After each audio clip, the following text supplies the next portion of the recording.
सभी को राम राम। आज अपनी ऑफिस पे बना रहे हैं हम रोटी चावल और पनीर की सब्जी। ये देखो हमारा हलवाई वही लगा पड़ा है इधर, और एक वो लुगाई बैठी है हम सबकी।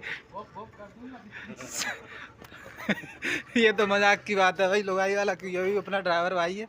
तो ये भाई बना रहा अभी रोटी, और रोटी बेलने वाली मैडम हो गई उधर, वो फोन पे लगी है।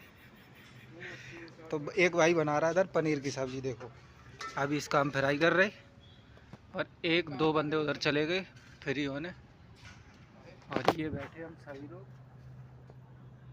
तो भैया फ्री थे सारे बंदे, तो खाना बोला खाना बनाते, मैंने कहा चलो बनाते। फिर पनीर लेके आए, ये देखो सारा सामान रखा है, इधर तली जा रही है अभी, और इसको अभी बना के रेडी करते हैं। उसके बाद शाम सब एक साथ बैठ के खाएंगे। और रोटी हमारी बन के रेडी हो चुकी, बन जाए।